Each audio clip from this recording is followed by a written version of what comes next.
want to tell you, one of the toughest times I had to forgive somebody was when I took a group of young people to New Hampshire. Took them to the mountain, and we were doing a big festival. And this kid stole something, so I had to reprimand him. He didn't like it. He says, "You're not my mom. You're not my dad." And he said, "You know what?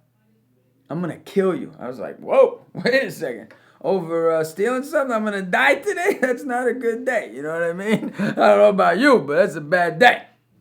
So all of a sudden, I thought he was like other times, people just threaten you. So I called him out, "Kill me right now." All of a sudden, he takes a knife out. I'm like, whoa. Day one, I'm afraid, that's for sure. Day two, I'm getting some serious anxiety. You know what I mean? Day three is about forgiveness. Because that kid put that knife right to my throat. And he says, "I'll kill you right now." I looked up at him. I said, "You can kill me right now because I love you." He says, "You don't love anybody. You don't know me." He got upset. He was screaming. A crowd came out to see this.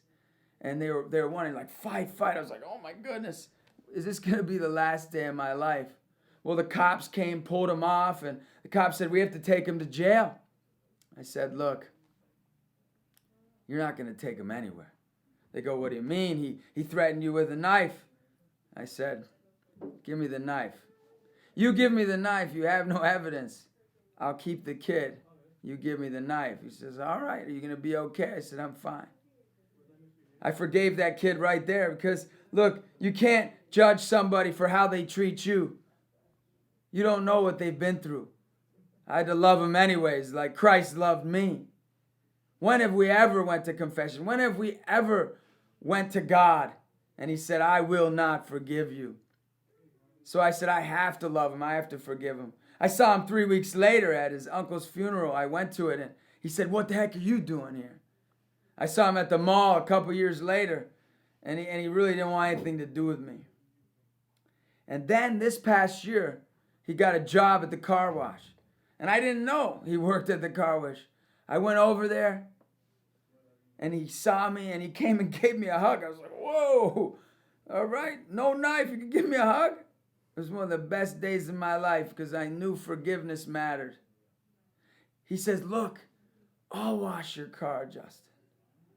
He was so thankful. He gave me a couple deodorizers, for nothing, just to say thank you. And you know what? It meant the world to me. And you know what? Whether you think forgiving someone matters or not, it does.